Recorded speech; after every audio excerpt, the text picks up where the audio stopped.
السلام علیکم ورحمۃ اللہ وبرکاتہ۔ الحمد للہ رب العالمین والعاقبۃ للمتقین والصلاة والسلام على اشرف الانبیاء والمرسلین نبینا محمد وعلى آلہ وصحبہ اجمعین وبعد۔ فعن انس بن مالك رضي الله تعالى عنه قال: جاء ثلاثة رهط إلى بيوت أزواج النبي صلى الله عليه وسلم يسألون عن عبادة النبي صلى الله عليه وسلم، فلما أخبروا كأنهم تقالوها فقالوا: وأين نحن من النبي صلى الله عليه وسلم؟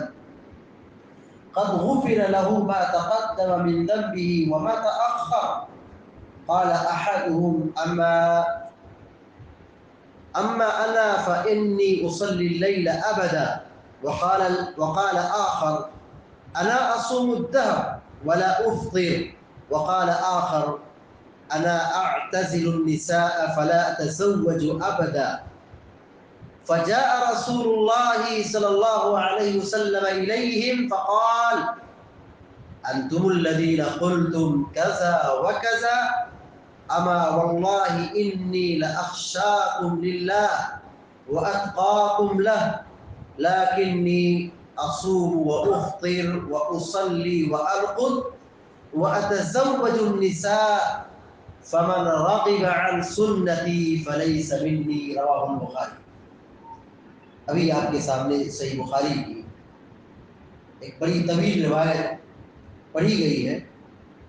سیدنا انس بن مالک رضی اللہ تعالی عنہ حدیث کے راوی جو بیان کرتے ہیں کہ جاء ثلاثة رهط الى بيوت ازواج النبي صلی اللہ علیہ وسلم،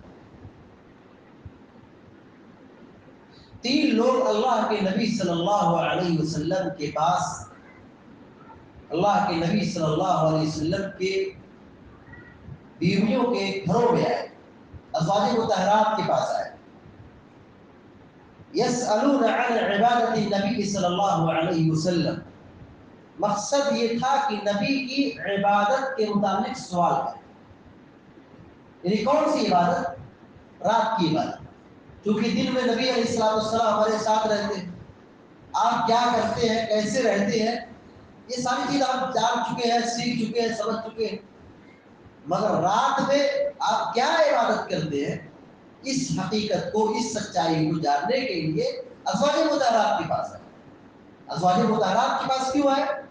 کیونکہ عورت، بیوی اپنے شوہر کے بارے میں جتنی قریبی سے اور جتنی اچھائی سے اور جتنی گہرائی سے بات بیان کر سکتی ہے، دوسرا نہیں بیان کر سکتا ہے۔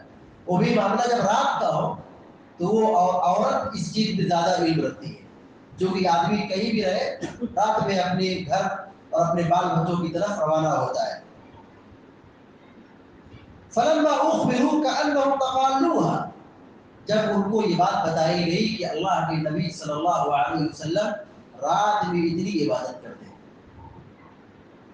تو ان لوگوں نے، یعنی جو آئے تھے پوچھنے کے لیے، نبی علیہ السلام کی عبادت کو کم سمجھا۔ فقالوا وَأَيْنَ نَحْنُ مِنَ النَّبِيِّ صلی اللہ علیہ وسلم، تو ان لوگوں نے کہا نبی کہاں اور ہم کہاں؟ قد غفر له ما تقدم من ذنبه وما تأخر، نبی کا مقام یہ ہے کہ اللہ نے آپ کے اگلی پچھلی ساری خطاؤں کو معاف کر دیا ہے۔ نبی اگر تھوڑی عبادت کرتے رات میں تو چل جائے گا، کیونکہ نبی کا مقام بڑا ہے، آپ سب سے چہیتے ہیں اور آپ کی ساری خطائیں اللہ نے معاف کر دی ہے، اگلی پچھلی ساری خطائیں درگزر کرتی ہیں۔ مگر ہمارا معاملہ تو ایسا نہیں ہے، تو ہمیں کیا کرنا چاہیے؟ صحابہ کرام نے یہ سوچا کہ ہمیں زیادہ عبادت کرنا چاہیے۔ نبی علیہ السلام رات میں سوتے ہیں، اپنی ضرورت پوری کرتے ہیں، اور پھر رات کے کچھ حصے میں بیدار ہو کر کے قیام اللیل کرتے ہیں۔ صحابہ اکرام میں سے بعض لوگوں نے یہ سوچا کہ ہمیں اب زیادہ عبادت کی ضرورت ہے، زیادہ نیک عمل کرنے کی ضرورت ہے، زیادہ قیام اللیل کی ضرورت ہے۔ فقال احدهم، تو ایک صاحب نے یہ کہا، ایک صحابی نے یہ کہا، اما انا فاصلی اللیل ابدا، میں ایک شخص اس میں سے کہنے لگے، کہا رہا میں رات بھر عبادت کروں گا، یعنی رات میں سوؤں گا نہیں، رات بھر عبادت کروں گا.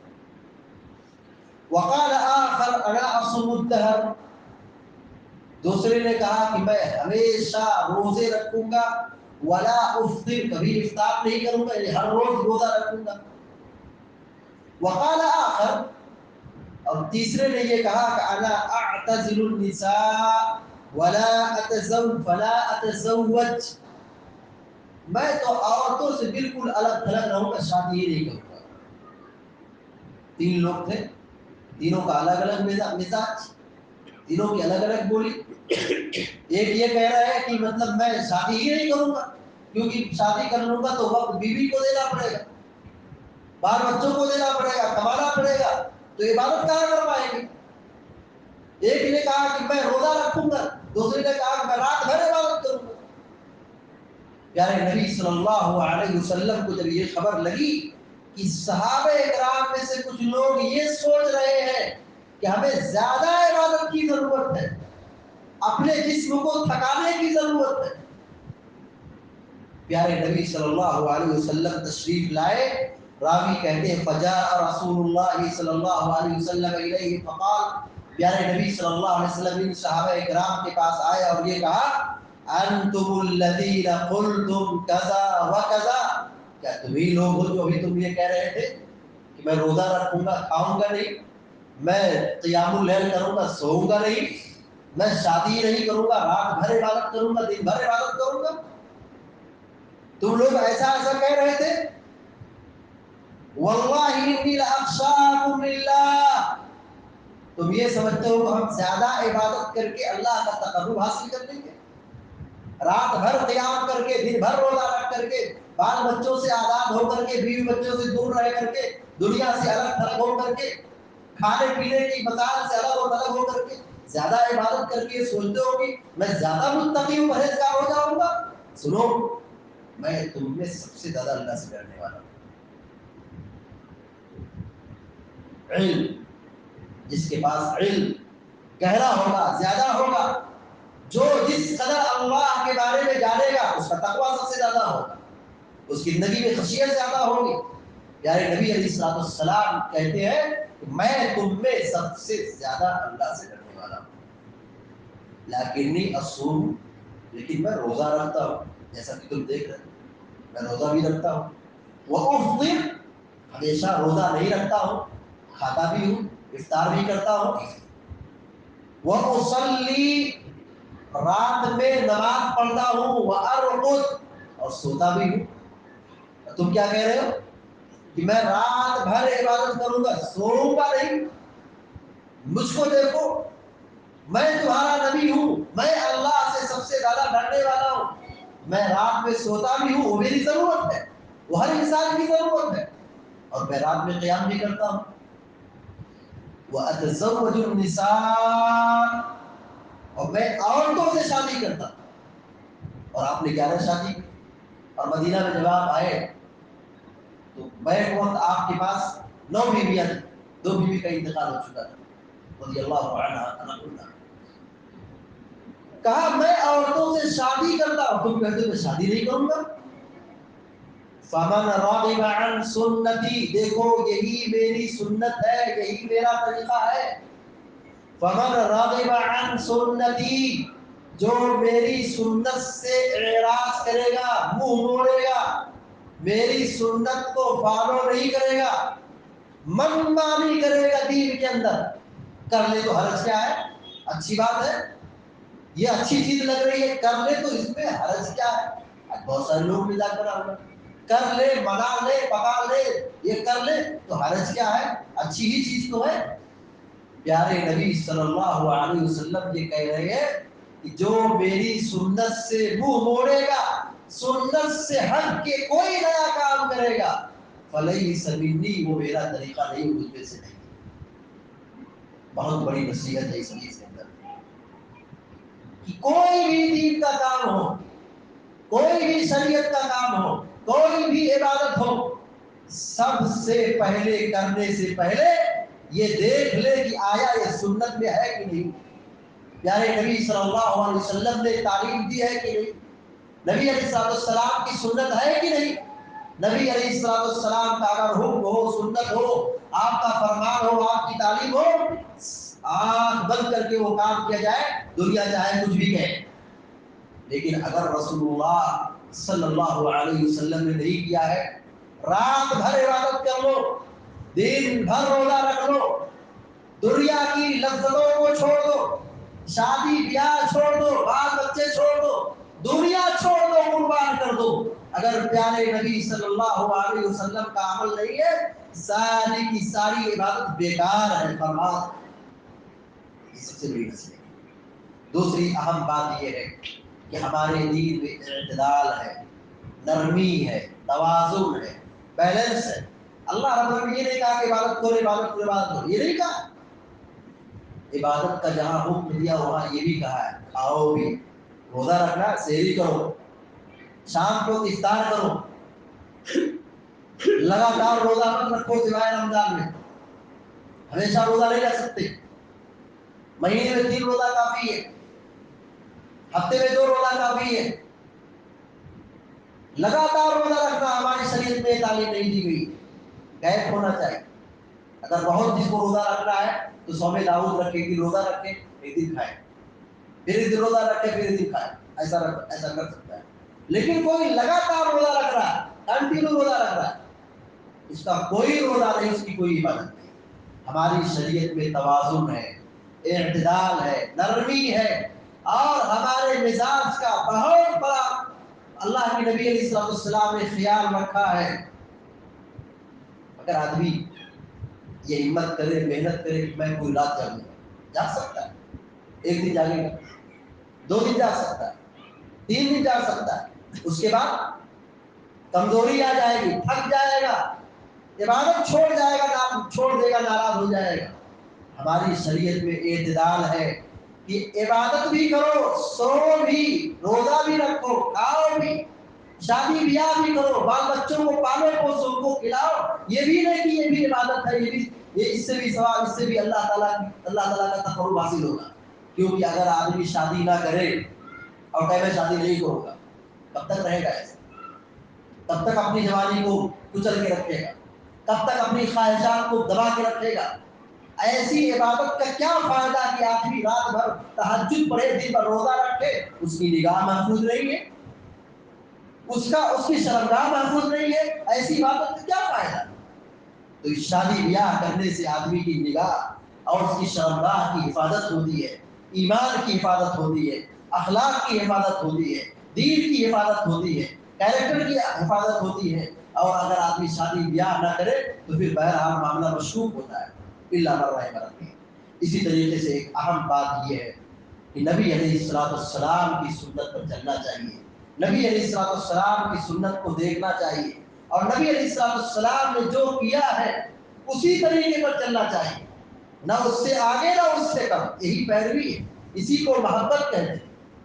اگر ہم آگے بڑھے یہ محبت نہیں، کوتاہی کرے، وہ کام چھوڑ دے، اس کو محبت نہیں کہتے، اس کو اتباع نہیں کہتے۔ محبت اور اتباع کیا ہے؟ پیارے نبی صلی اللہ علیہ وسلم نماز پڑھا رہے ہیں اور آپ کے قدم میں، آپ کی جوتی میں گندگی لگی ہوئی ہے، جبریل امین آ کر کے بتاتے ہیں تو آپ نماز ہی کی حالت میں جوتی نکال لیتے۔ صحابہ کرام نے دیکھا کہ جوتی نبی نکال رہے، سارے لوگوں نے جوتی نکال دی۔ نماز کے بعد آپ نے پوچھا کیا ماجرا تھا؟ کہا کہ ہم نے آپ کو دیکھا تو ہم نے بھی ایسے کر دیا، کیونکہ ہمیں پتا تھا کہ آپ نے نکالا ہے تو ہم نے یہ سوچا کہ حکم ہو گیا کہ اب نکالنا ہے، جوتا پہن کے نماز نہیں پڑھنا ہے۔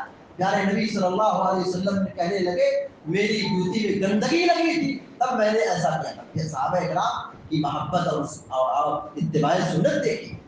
پیارے نبی صلی اللہ علیہ وسلم کہہ رہے بیٹھ جاؤ۔ عبداللہ بن مسعود رضی اللہ تعالیٰ عنہ ابھی مسجد میں داخل ہو رہے، ایک پاؤں دروازے کے اندر اور دوسرا پاؤں دروازے کے باہر، بیچ میں لٹکے ہوئے۔ ابھی وہ داخل ہو رہے، ایک پیر مسجد کے اندر ہے اور ایک پیر مسجد کے باہر دروازے پر ہے، اور نبی علیہ السلام کا حکم آتا ہے بیٹھ جاؤ.